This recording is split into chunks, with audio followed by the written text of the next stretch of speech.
मेरी बहन रात होते ही खुद को एक कमरे में बंद कर लेती और किसी को भी अंदर नहीं आने देती थी, बल्कि कमरे में बैठकर अजीब अजीब सी बातें करती और अंदर से अलग अलग तरह की आवाज़ें भी आती थी।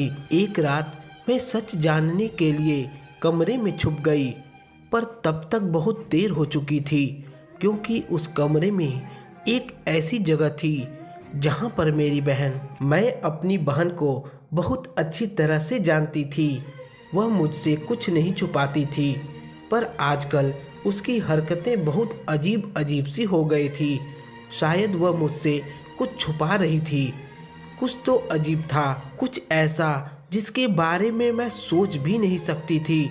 और फिर एक दिन मुझे पता चल ही गया, लेकिन यह सब जानकर मेरे कदमों के नीचे से ज़मीन निकल गई। यह कहानी मेरी बड़ी बहन की है। उम्मीद है दोस्तों, इस कहानी से आपको बहुत कुछ सीखने को मिलेगा। मेरा नाम कोमल है। मेरी एक बड़ी बहन थी जिसका नाम स्वाति था। हमारे माँ बाप हमेशा एक दूसरे से बहुत लड़ते रहते थे। उनको हमारी तो क्या, अपनी फिक्र भी नहीं थी। एक दिन मेरी माँ हमें छोड़कर किसी और के साथ चली गई। उस दिन के बाद हमने अपनी माँ को कभी नहीं देखा। बाबा भी अपनी दुनिया में खो गए और उनको शराब की लत लग गई। वो अपनी जिंदगी यूं ही बर्बाद करते गए और फिर एक दिन आया कि इस दुनिया को ही वो छोड़कर चले गए। ऊपर वाले का शुक्र था कि घर अपना था। उस वक्त मेरी बहन स्वाति 18 साल की थी और मैं 13 साल की थी। उसने घर में ही बच्चों को ट्यूशन पढ़ाना शुरू किया और किसी तरह घर चलाने लगी। हमने अपने घर का एक हिस्सा किराए पर दे दिया। वहाँ एक बूढ़े अंकल और आंटी रहती थी। उनकी कोई औलाद नहीं थी, बल्कि वह हमें ही अपनी औलाद समझती थी और उनके होने से हमें भी अकेलापन का एहसास नहीं होता था। वह लोग बहुत अच्छे थे। वक्त गुजरने लगा। मेरी बहन 24 साल की और मैं 19 साल की हो गई। अब मैं कॉलेज में पढ़ती थी। मेरी बहन जॉब करती थी। अब हमारे हालात अच्छे थे। मेरी बहन एक मिसाली बहन थी। उसने सब कुछ बहुत हिम्मत से संभाला था। एक दिन उसको सोशल मीडिया अकाउंट पर किसी लड़के का मैसेज आया। वह एक बहुत ही खूबसूरत लड़का था। कोई भी लड़की उसको नज़रअंदाज नहीं कर सकती थी। वह मेरी बहन से अपनी मोहब्बत का इजहार करने लगा। कहने लगा कि उसको मेरी बहन से एक ही नज़र में मोहब्बत हो गई। मेरी बहन भी आखिर एक इंसान थी। वह कब तक उसको इग्नोर करती। वह भी उससे बात करने लगी। दोनों में दोस्ती और फिर धीरे धीरे मोहब्बत हो गई। मुझे अपनी बहन पर शक हुआ, लेकिन मुझे उम्मीद नहीं थी कि वह किसी गैर के साथ ऐसे रिश्ते बना सकती है। पर एक दिन मैंने उसको हंसते हुए किसी से बातें करते सुन लिया। मैंने यही सोचा कि मेरी बहन ने सारी जिंदगी सिर्फ दूसरों के बारे में सोचा है। अगर उसको कोई ऐसा मिल गया है जो उसके लिए सोच सके, उसका हमदर्द बन सके, तो उसमें कोई बुराई नहीं है। वैसे भी मेरी बहन बहुत समझदार थी। उसे अच्छे और बुरे की पहचान थी। पर अफसोस इस बात का था कि बात सिर्फ मोहब्बत तक ही नहीं थी। मेरी बहन को मैं बहुत अच्छी तरह जानती थी। वह मुझसे कभी कुछ नहीं छुपाती थी, पर आजकल उसकी हरकतें बहुत अजीब सी हो गई थी। शायद मुझसे कुछ छुपा रही थी, कुछ बहुत अजीब, कुछ ऐसा जिसके बारे में मैं सोच भी नहीं सकती थी। वह रात को अपना फ़ोन लेकर एक कमरे में चली जाती और सारी सारी रात जागती रहती है। वह कमरे को अंदर से लॉक कर देती थी। अगर मैं कभी उसके हालचाल पूछने के लिए उसको आवाज़ देती या दरवाज़ा खटखटा देती, तो वो मुझसे बुरी तरह डांट कर वहाँ से भगा देती थी। हालांकि इस तरह मेरी बहन मुझे कभी नहीं डांटती थी, लेकिन ना जाने क्यों उसके इस तरह के बर्ताव के पीछे कुछ तो राज था। खैर, एक दिन मुझे पता चल ही गया, लेकिन सच्चाई जानकर मेरे कदमों के नीचे से जमीन निकल गई, क्योंकि यह खबर मुझे मेरी बहन की मौत के बाद मिली थी। उसने अपनी कलाई काट ली थी। हम काफ़ी देर तक दरवाज़ा बजाते रहे, पर वह दरवाज़ा नहीं खोल रही थी। अंकल आंटी भी वहां आ गए। आखिरकार दरवाज़ा ही तोड़ना पड़ा। वह दिन मेरी ज़िंदगी का सबसे बुरा दिन था। मैं सोच भी नहीं सकती थी कि मेरी इतनी हिम्मत रखने वाली बहन, जिसने आज तक कभी भी हार नहीं मानी थी, लेकिन आज ऐसा भी क्या हो गया था कि मेरी बहादुर बहन ने खुदकुशी कर ली। आखिर क्यों उसको मौत जिंदगी से ज़्यादा आसान लगने लगी थी? मेरे पास यह जानने का कोई रास्ता नहीं था, पर शायद वह बहुत परेशान थी, किसी बहुत बड़ी तकलीफ में थी। मुझे अपने सवालों के जवाब नहीं मिले। मेरा दुख मेरा गुस्सा बन गया। मैं सोचने लगी कि मेरी बहन भी मुझे मेरे माँ बाप की तरह छोड़कर चली गई।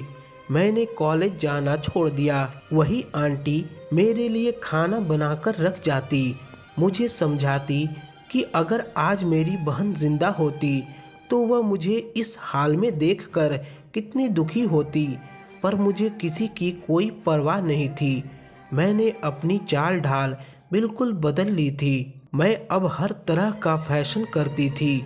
मेरी बहन बहुत खूबसूरत थी, मैं उसके मुकाबले में इतनी खूबसूरत नहीं थी, पर मैंने खुद को हर तरह के फैशन से इतना सजा लिया था कि अब मैं बहुत हसीन लगती थी। मैंने अब देर तक घर से बाहर रहना और दोस्तों के साथ घूमना फिरना शुरू कर दिया। अपने सोशल मीडिया अकाउंट पर मैं अपनी फ़ोटो लगाया करती थी। फिर मुझे एक जीत नाम के लड़के की तरफ से मैसेज आया, जिसका कहना था कि वह मुझसे दोस्ती करना चाहता था। मैंने पहले उसे थोड़ा तड़पाया, लेकिन वह भी इस काम में पक्का था। वह रोज़ मुझसे बात करने की कोशिश करता था। खैर, एक दिन उसकी चिकनी चुपड़ी बातों में आकर मेरा दिल पिघल गया और मैंने उससे बात करना शुरू कर दी। हम दिन रात बातें करते थे और फिर एक दूसरे से मोहब्बत का इजहार कर बैठे। एक दिन उसने मुझसे एक फरियाद की और कहा कि अगर मैं उससे प्यार करती हूँ तो उसकी बात मान लूँ, पर मैंने उसकी बात काटते हुए जवाब में कह दिया कि यूं फ़ोन पर दूर दूर कब तक रहेंगे, वो मुझसे मिलने मेरे घर आ जाए, क्योंकि वैसे भी मैं अपने घर में अकेली रहती थी और अब तो मुझ पर हुक्म चलाने के लिए मेरी बहन भी नहीं थी। मैं जो चाहती थी वह आसानी से कर सकती थी। वह दूसरे शहर में रहता था। एक हफ्ते के अंदर वो मुझसे मिलने आ गया। हम एक दूसरे से मिलकर बहुत खुश हुए और हमने खूब सारी बातें की, साथ बैठकर खाना खाया और फिर वह अचानक बेहोश हो गया था और जब कुछ देर बाद होश में आया तो खुद को देखकर चिल्लाने लगा। वो इतनी बुरी तरह चिल्ला रहा था कि मैं फौरन उसके कमरे में आई जहां वह बेहोश पड़ा हुआ था और उससे पूछने लगी, क्या हुआ? वह ऐसे क्यों चिल्ला रहा है? अरे क्या हुआ? तुम ठीक तो हो? क्या हो गया तुम्हें? मैंने तो उसकी फिक्र में पूछा था, पर वह मुझे डरावनी नज़रों से देख रहा था। मैं अचानक हंसने लगी, क्योंकि मैंने उसको बेहोशी की दवा खाने में मिलाकर दी थी और जब वह बेहोश था तो मैंने उसको रस्सियों से बांध दिया था, क्योंकि यह कोई और नहीं, वही लड़का था जिससे मेरी बहन स्वाति बातें किया करती थी। मेरा बदल जाना और लड़कों से बातें करना सब मेरे प्लान का हिस्सा था, क्योंकि मैं उसे ढूंढना चाहती थी जो उसने मेरी बहन के साथ किया था। वह सब मुझे मेरी बहन के फ़ोन से पता चल गया था। उसने पहले मेरी बहन को अपनी मोहब्बत के जाल में फंसाया और फिर उसके साथ वो काम किया जो अब वो मेरे साथ करना चाहता था। ना जाने मेरी बड़ी बहन कैसी उसकी बातों में आ गई और वह काम करने को मान गई, जिसको करने से पहले हर लड़की 1000 बार सोचती है। और फिर इसने मेरी बहन के जिस्म के वीडियो कॉल की स्क्रीन रिकॉर्डिंग कर ली थी। वह उसको वीडियो दिखाकर ब्लैकमेल कर रहा था, पैसों के लिए नहीं, बल्कि ये मेरी बहन की हर रात इज्जत तार तार करता था। बहुत मजबूर थी बेचारी, और वह मेरी बहन की वीडियो बेचकर खुद लाखों कमाता। मेरी बहन को ये बोलकर ब्लैकमेल करता रहा कि अगर वह उसके लिए काम नहीं करेगी तो वह उसकी वीडियो वायरल कर देगा। मेरी मासूम बहन बदनामी के दलदल में फंसती चली गई। वह रात रात भर अकेले कमरे में बैठकर पता नहीं क्या करती थी, और एक दिन एहसासे गुनाह ने उसकी जान ले ली। आखिरकार उसने खुदकुशी कर ली। यह लड़का शक्ल और सूरत का अच्छा था, इसलिए लड़कियों को आसानी से अपने जाल में फंसा लेता था, पर अब वह खुद ही बहुत बुरी तरह फंस गया था। मुझे इससे अपनी बहन की मौत और बदनामी का बदला लेना था, और मैं रहम करने के मूड में बिल्कुल नहीं थी। मैं उसके सामने बैठी और कहा कि मैंने तुम्हें जहर दिया है, एक ऐसा जहर जिसके बाद तुम सिर्फ 3 से 5 घंटे के मेहमान हो। सिवाय मेरे कोई डॉक्टर, कोई दवाई तुम्हें बचा नहीं सकती। मेरे हाथ में एक इंजेक्शन था। वह बुरी तरह घबरा गया, मिन्नतें करने लगा, कहने लगा कि उसे किसी तरह बचा लूं। मैंने उससे कहा, ठीक है, मैं तुम्हें ठीक होने का इंजेक्शन दे देती हूँ, उससे तुम्हारी जान तो बच जाएगी, पर उससे पहले तुम्हें अपनी वेबसाइट से और अपने मोबाइल से मौजूद मेरी बहन की वीडियो को डिलीट करनी है। उसका फ़ोन मेरे हाथ में था, मुझे सिर्फ उसके पासवर्ड की ज़रूरत थी। वह मौत के डर से सब कुछ बताने लगा। मैंने सबसे पहले वह वेबसाइट ख़त्म की और फिर सभी लड़कियों की वीडियो। मैं हैरान थी कि उसने कितनी सारी लड़कियों को बेवकूफ़ बनाया था। यह उनकी इज्जतों के साथ खेलता रहा। जब मैंने उसके फ़ोन से सब कुछ डिलीट कर दिया तो मैंने उसका फ़ोन तोड़ दिया, और जैसा कि मैंने खुद से वादा किया था, मैंने उसको वह दवाई वाला इंजेक्शन लगा दिया। अब उसकी जान में जान आई। मैं पुलिस को कॉल कर चुकी थी, वह लोग आ रहे थे।